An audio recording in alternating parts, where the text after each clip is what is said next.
Hello, and welcome to Bla Bla Black Sheep, a weekly podcast where I, Sarah Korth, of SEK Handmade, answer your yarny questions. And I am so excited to be back here with you today. Guys, school's almost out. School is almost out. I have lots of feelings about that. I'm not ready, and I'm also so ready. I'm feeling very in between about it. Quite conflicted. But you know what? I don't have a choice. it's ending whether I'm ready or not. So here we go into summer. I'm so glad to be here with you. Just so you know, there are some things that will pause over the summer because kids and stuff. It's not my intention for this to pause. So hopefully it'll all go smoothly. You know, kids are kids. The dog, Weston, it is more like when it's just him and me, we have our routine. He chills out. When the kids get home, he's kind of like, where are they? What are they doing? What's going on? He's got to be in the know. You know, he's a herding mix. So, like, it's instinctual for him to, like, want to control. I don't know, maybe not control, but, like, be aware of everyone and what they're doing. So, anyways, we'll see how that goes. Hopefully well, because I enjoy this very much. And you guys are lovely, wonderful questions. If you want to ask, or if you want to answer a question, drop your answer in the comments. I'm happy to hear what other people have to say about the questions that get asked on the podcast. But if you have a question that you'd like to have answered, there's a link in the show notes below here. I think it's usually below. Maybe if you're watching on your phone, it's off to the side. But like there's title, there's like, I don't know, maybe like a little bit of the description. You hit more, and under there I have all the things. All the links to ask a question, links to all the things I talk about today. You don't need to go hunt them down. You don't need to take notes. Grab your WIP, grab a drink, and just relax with me.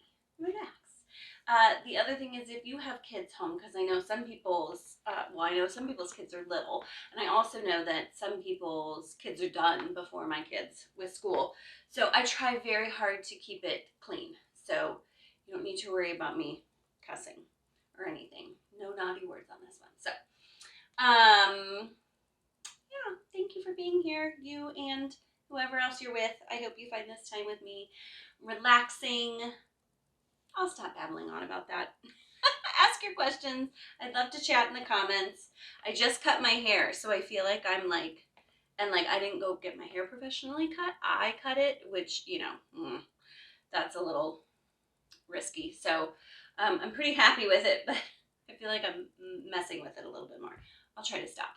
Okay, so what am I wearing? It's a first bud kind of day. I have a whole series of patterns called First Bud. I have First Bud scarf. I have a First Bud earring. I have a First Bud basket. I'm blanking. Do I have a First Bud shawl? I don't think I do. Maybe I need to. I have a First Bud coaster. That's a great place to start if you want to learn this stitch. Anyways, but I thought we'll talk about things that are bringing me joy, but things are blooming here. So I thought the First Bud scarf would be a great thing to wear today. You guys, it's only 5 rows, I think. There's it's a quick and gorgeous pattern. Well, hey, buddy. We'll say hi to people. Say hello. You do it long and then you work around the outside, and so it's a lot to start with, but they're only 5 rows, so you can totally do it. So I thought I would try a new way of putting on my scarf to show you maybe a different way than you've thought of to wear a long skinny scarf like this. It's, I don't know, maybe 4 inches across, and then it's like a full like 6 foot scarf, like it's nice and long. So, so here are my first bud earrings. They have that same little flower motif on them, which I love. So fun. And I love these big earrings. And the best thing about crocheted earrings is if you're a person who like likes a big earring, but is then like after, I know I have these pair of earrings that they're gorgeous, but they're polymer clay, which is normally nice and lightweight, but these ones are pretty thick. And I'm going to say after like 40 minutes of wearing them, that's random, but it's true. I'm like I feel like I'm being weighted down by them. They're very pretty, but just a little too heavy for my preference. So not crochet earrings. You could make an enormous crochet earring and it would not be heavy. So wonderful. And I want to say the earrings are only like 3 rows. So like quick little projects here. So to wear my first bud scarf, I'm going to try, what I want to do is make it look more like an accessory than a scarf, more like a, not a neckline, somewhere between like a drapey neckline and a necklace, because obviously a scarf isn't a necklace. So what I'm going to do is I'm going to put it kind of high on my chest here, and then I'm going to wrap, I'm going to cover that one up, and then I'm going to try to keep it flat-ish, and then I'm going to bring it around just below my last layer, put that up over my shoulder, and then I'm going to take my shawl cuff. This is one I bought at Casting On. I don't know who makes them, but I'll link Sarah's email below if you would like something like this. So I'm going to wrap it around both pieces, both ends. So I have one end behind my shoulder and another one tucked down below, kind of hidden. And I'm going to go under and then snap it on the inside.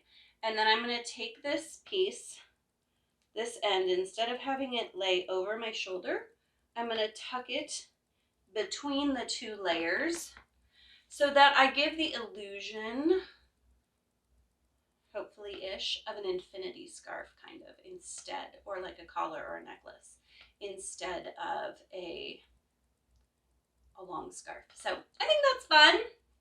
Just a little bit of a different way to wear a long skinny scarf like that. This is like wraps up real, it wraps around several times. So if it's chilly, it can keep you warm, but if it's not chilly, you don't need all that to keep you warm. So this is a great way to wear it, just for fashion and accessory instead of actual coziness. So, you know, I'm obsessed with this like hot pink color, and if you've been loving my hot pink color, ooh, I should have looked up if they still have this or not. I'll link to it in the show notes. I'll link to this yarn no matter what. But this is WIP Crochet Stroll fingering weight yarn. So if you've loved my really bold pinks, but the hand-dyed is a little pricey for you, Stroll by WIP Crochet is one of my favorite, well, probably my favorite, more affordable fingering weight yarn. So it's wool, which you know I love wool. I'm looking at the balls of it thinking I should have brought one of them over. I could have told you all the specs. I don't know. I'll link below. You can look it up if you're interested. But they've got lots of great colors. But this colorway is called Pucker, and I'm obsessed with it because I'm obsessed with hot pink. And I wish, if a WIP Crochet person is listening right now, let me tell you what I desire. I desire your Curio 10 crochet thread in the color Pucker. I'm obsessed with this color. I love it so much. Okay, so first bud scarf, first bud earrings, those are what I'm wearing. My shawl cuff, I'll link to Sarah from Casting On, my local yarn shop, which is where I got this. If you need one, you can email her and see what she has in stock. She's happy to accommodate you. Okay, small businesses that I am loving. So, nope. change my mind. What is bringing me joy? So this kind of goes, these go together. So I wore my first bud scarf and earrings today because all the things are budding finally. And the lilacs are blooming. It makes me so happy. Anytime, so I'm trying my best, though I have not been great this last week or so. I'm trying my best. It all went downhill when Benton got sick, and I felt like I couldn't leave him to go on a walk. I got to get back in the routine.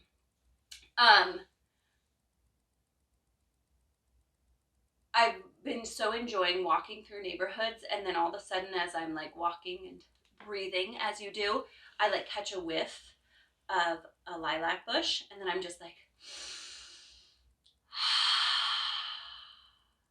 and it has reminded me how much scents bring me joy. So today I have right next to me one of the things that's bringing me joy, and that is a new candle, a new-ish candle that I bought. I wish this was a small business. I need to look into more. I'm sure we have local candle makers. I need to look into that more. But this is not a lilac scented candle. I wish it was, but I couldn't find one. So I found the most summery, soothing scent I could. I got this at Target. So I guess the good news is pretty much everybody can get it. It's called Island Moonlight. It's from Target. It smells divine. I've been lighting it, and then I just like walk into whatever room I have it lit in, and I go, and it soothes me because I love the scent, and deep breathing is good for you. So I'm going to try real hard not to accidentally pick that up like it's my coffee. That's my fear. I kind of almost did it once while we were talking. Maybe, no, I don't want to move it.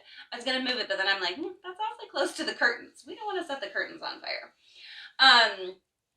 So spring scents are what are bringing me joy, whether it's lighting candles or walking around the neighborhood and breathing in the scents of flowers blooming. So, yay. If you have a favorite spring flower, tell me in the comments below what your favorite spring flower is. Okay, small businesses for real this time. So, small businesses that I am loving. First, coffee. Local coffee shop friends. If you have a local coffee shop, go support your local coffee shop. I recently was introduced to, we have lots of local coffee shops here, and I try not to spend every day visiting a local coffee shop because I could probably visit a different one every day of the week. But I recently tried a new to me local coffee shop who I met the owner actually at my local yarn shop. He was lovely, such a delightful guy, so kind.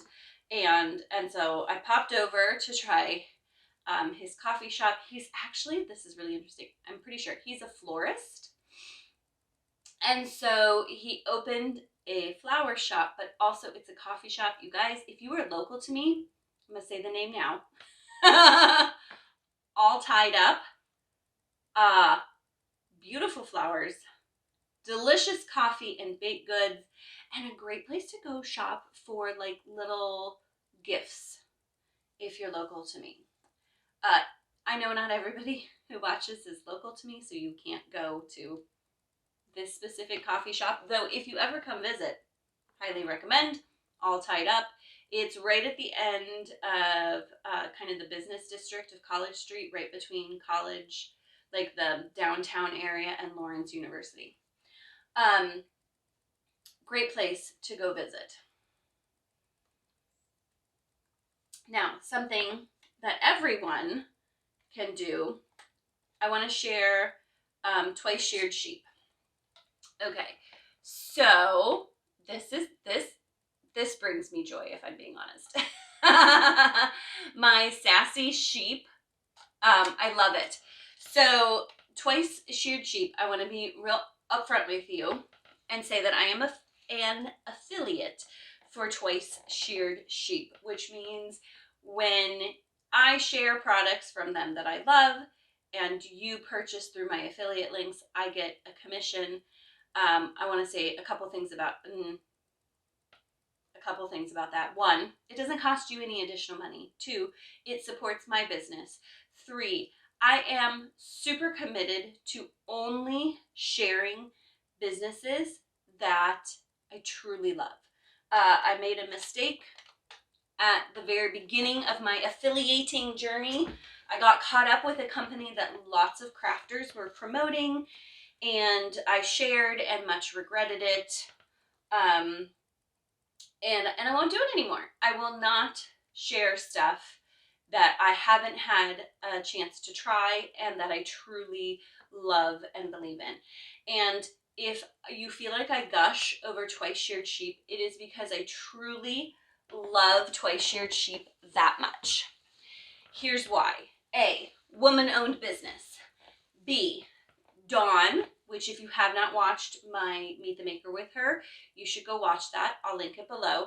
She's incredible. She is a super interesting and talented lady, but she also is so genuinely kind and creative and supportive, and her heart is in all the right places. So, so she makes the Twice Sheared Sheep, which is her company, which if you want to know why it's named that, go watch the Meet the Maker. It's a very interesting story. All sorts of accessories for knitters and crocheters, and this is one of my favorite.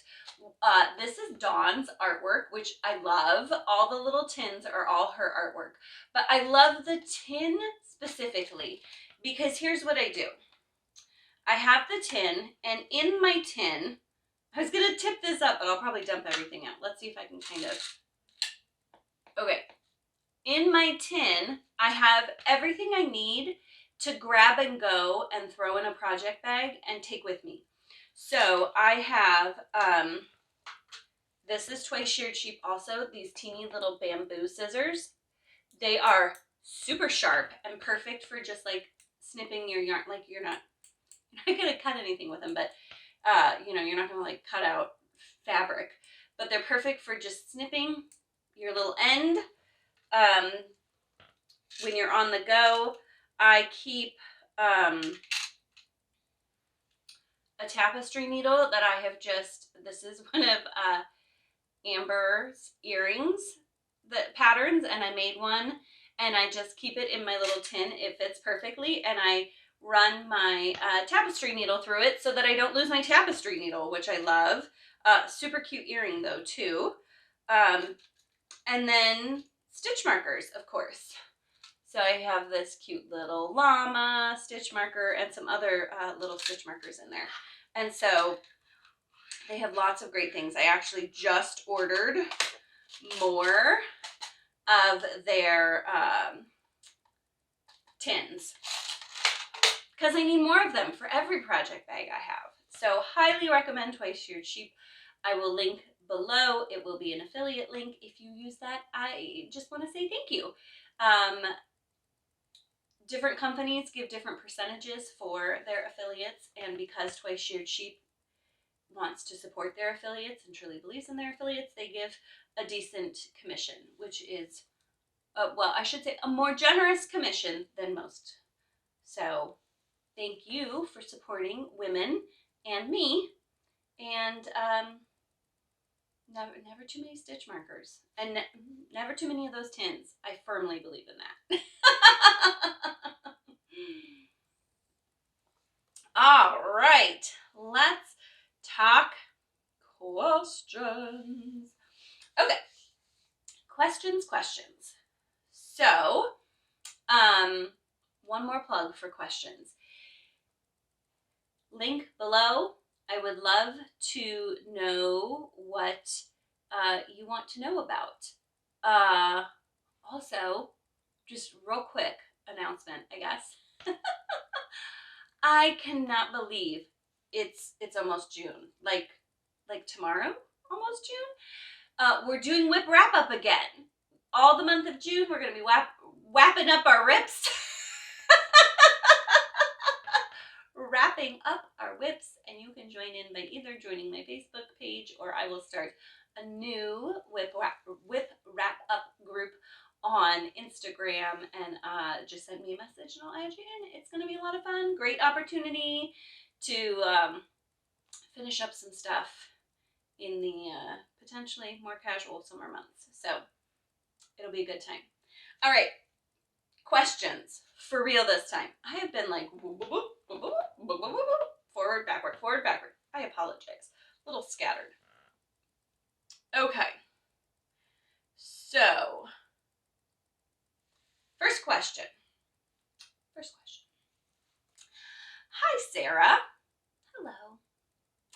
Last week you talked about taking your yarn with you when you go places with your kids. I'm always nervous about doing that. Can you please share some tips for taking your projects with you? Yes, I can. I would love to. I think I've been taking yarn with me since the boys were old enough to play on a playground and not need a parent there. You know, like when they're teeny tiny, you have to be with them all the time because they don't understand, like you step off that platform and like you're just gonna fall, right? Once they get some spatial awareness and they could play on their own, I'm gonna grab something. Okay, once they had some spatial awareness and they could play on their own, you know, they could walk around without falling and injuring themselves every time. What I did was I would take a project bag. I wanted to grab a couple of props here. Okay, I would take a project bag, and I used to make these project bags, so I have a lot of these. I would take a project bag, and it needed to have a couple things. One, it needed to have a wrist strap, because when they were big enough to not need my hand on them all the time, but not big enough to not need me real close by, I would put the project bag on my wrist. I don't even know what project is in here. Oh, it's my it's my Cordelia shawl that I've barely started. So this is probably not a project I would take with me. Can you see why? It's like super long. It would drag on the ground. But I would have my project bag open, and I would walk around and crochet and literally walk around the playground with them to make sure that they were being safe. So I think picking the right project bag is important. One, like I said, I like one with a handle. Makes it easy to grab and go, or to walk around the playground with if you need to be like physically close to your kids. I don't need that so much anymore. My boys are 8 and 11, and so now I tend to just sit somewhere and like keep an eye out. First of all, can I say, like, mom tip, not yarn tip, put your kids in a bright color, then they're easy to find.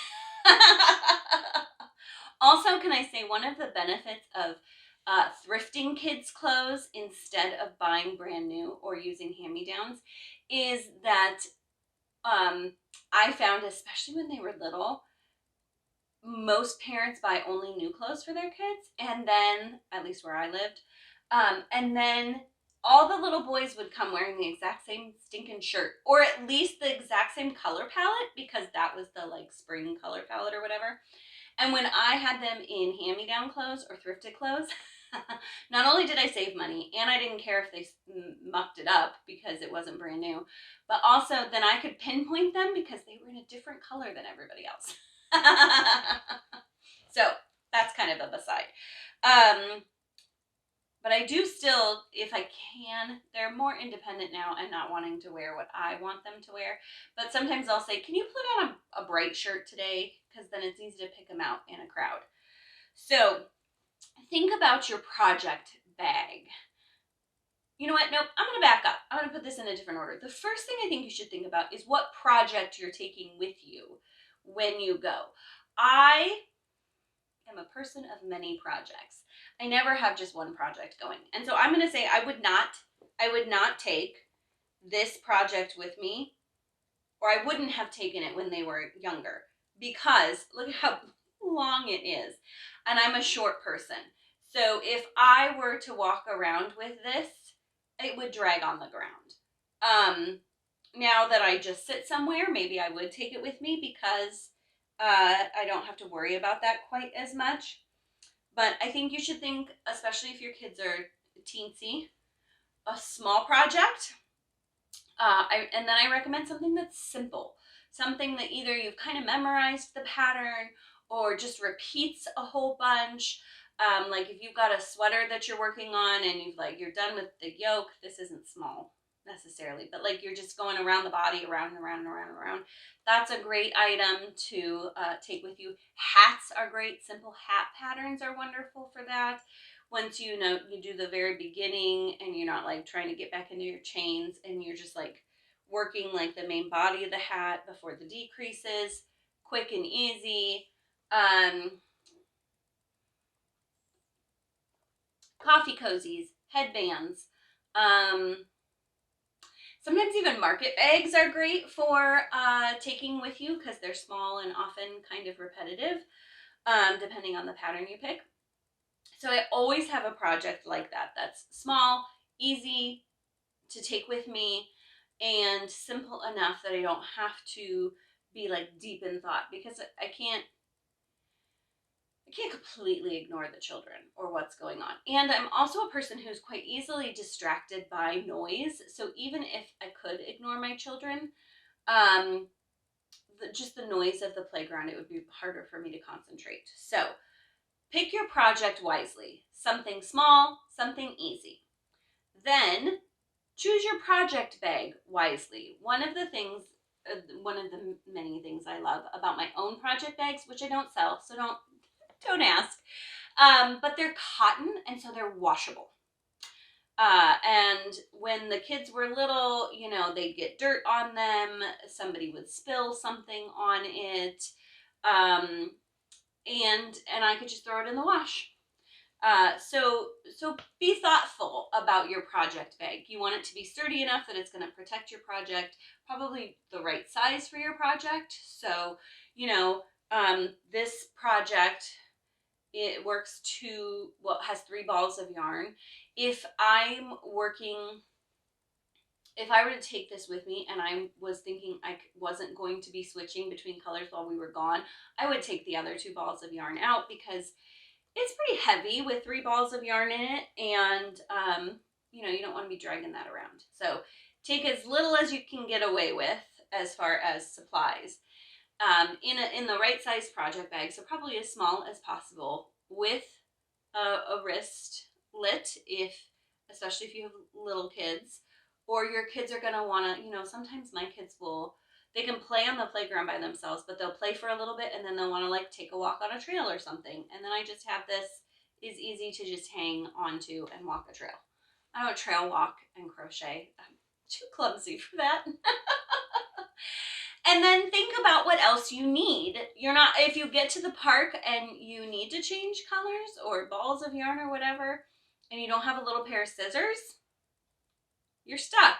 If what you intended to do was weave in the ends and you don't have a tapestry needle, again, you're stuck. Which is why, again, I love my little tins here. And what I take in them, again, okay, I love the tin partly because those scissors in there are stinking sharp. And I know nobody's going to get stabbed with them when they're in the tin.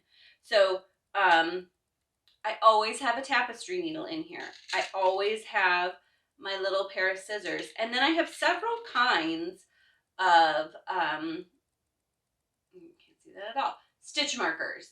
So, some wooden stitch markers, some bigger latching, like these are little lobster clasp stitch markers. If I'm working on a knitting project, I have, knitting stitch markers.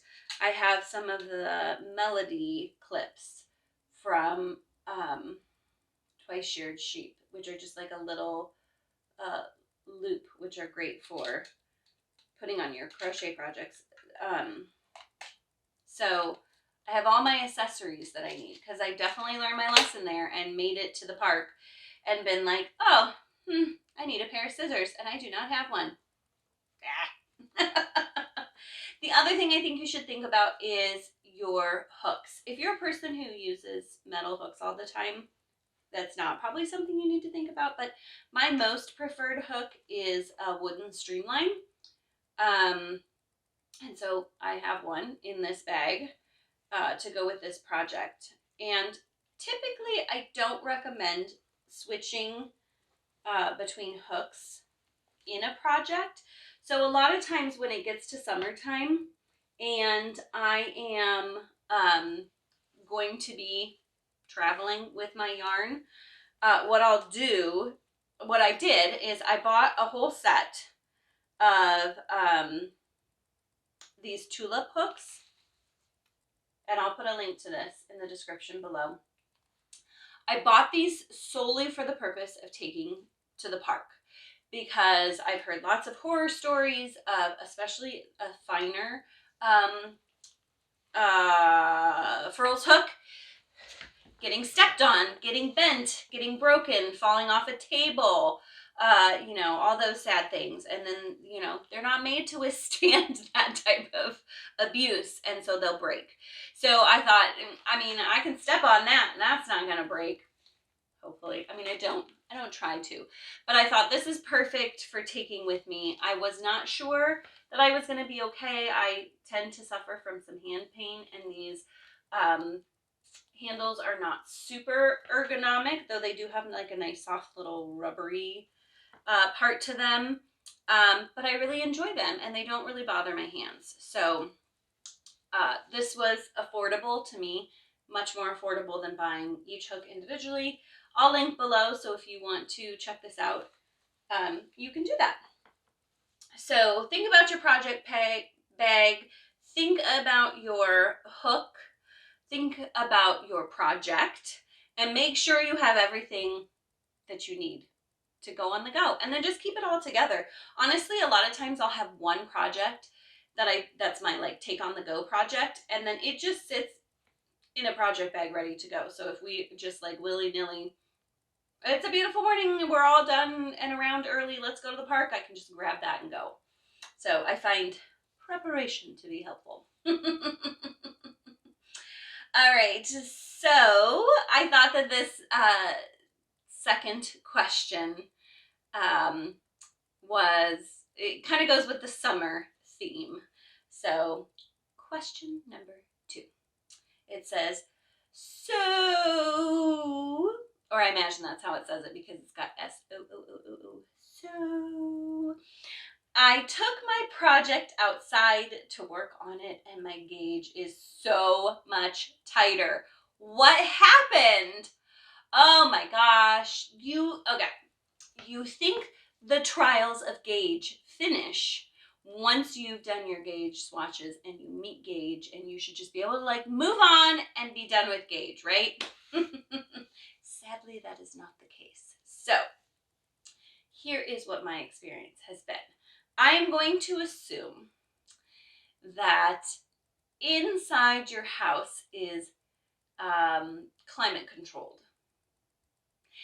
But I'll be honest with you, even right now, so we're cool in the mornings. If I open up the house in the mornings and let that cool air in, it will stay, even if the house stays open and there's no air conditioner running or anything, it will stay cooler in the house than if I'm sitting in my backyard in the sun. So even if your house isn't climate controlled, if your house is different temperature and humidity wise than sitting outside, it can change your tension, and depending on the discrepancy, it can change your tension a lot. Here's the thing. Sweat, moisture. I'm just going to say moisture. So sweat, humidity, all cause the yarn to glide differently across your fingers. So okay. I've done this once, I'm going to do it again. I'm going to go grab a ball of yarn. So depending on how you tension your yarn, will partly depend on how much you're affected by this. So, where's my end here? There it is. So, And it'll depend on your yarn too. I'm noticing this yarn is quite grippy, like it's not a slick, smooth yarn, which I love this yarn. But if you've got a slick yarn, it might not be affected by this quite as much. If you've got a more grippy yarn or a yarn that's more prone to absorb the moisture itself, it might be more of a problem. Okay, so when I tension my yarn, I have it wrapped around my pinky and around my pointer finger. And I've seen some people who wrap, you know, around their pointer finger. I'm bad at that. Several times. So the more you have your yarn tensioned around your hand, the more friction between the yarn and your skin. When your skin gets more moist, or when your yarn gets more moist from humidity or sweat or whatever, that's going to cause more drag on your yarn as you pull it through. So as you pull your yarn through, the more humidity you end up with and the more sweat potentially, the more drag you're going to have. And the more drag you have on that yarn, the tighter it pulls your yarn, and the tighter that yarn pulls, the tighter your tension is going to be. So my guess is that the issue isn't you, the issue is moisture. So if you still want to take your projects outside, first of all, I'm sorry, it stinks. You're going to have to frog back to where your tension was fine. Couple tips. One, keep an eye on this. If you go outside and you crochet for 2 or 3 hours and you come back inside and then you look at your project and you're like, oh, my tension, that's going to be so sad. So whenever you move to a different climate to work on a project, pay attention. Look at your project as you go and notice if things are changing. And then if they are, you can either choose A, to not work on it, or B, to do something to counteract the problem. So, couple things. One, change the way you tension your yarn. If you're a person who wraps several times in whatever manner, there are times, like I said, I tension wrapped around both my pinky and my pointer finger. So there are times when it's really hot and humid outside and I'll just loop it over my pointer finger. There's less drag there, and so it can counteract the humidity that's causing it to pull tighter from dragging more over my fingers. The other thing is you can, this is not my personal preference, you can just pay attention and try to crochet more loosely. The reason that that's not my preference is because that's hard to be consistent on, for one thing. You know, what's looser, and how do you stay consistent with that? But also, I think when you try to make your body change to accommodate something like that, you're more prone to injury. You're working against your natural tendencies. And I think you're just more prone to like twist your hands funny and end up with an injury because of that. So if tensioning your yarn differently doesn't work, try a different hook. So just like if you weren't meeting gauge as you were swatching and your tension was too tight, you'd go up hook sizes to make all your stitches bigger. If you go outside and your tension is too tight, go back inside and grab a bigger hook and have that help you make your stitches bigger. So I would love to know if you have ever had experience with your tension changing when you're out and about. I know there are lots of people who like take projects camping with them. So let me know how you feel about that. I would love to know if you change hooks or needles in the middle of a project. Like, would you take my project that I've started with a wooden hook and take it to the park and use a metal hook. I'm very curious about that. So yeah, let me know in the comments below. Thank you so much for joining me today. It's been lovely chatting again. I hope you have some time to smell some wonderful scents and relax and work on some yarn, and maybe drop a question if you've got some time, or share this with a friend. So thank you again for joining me, and happy crafting.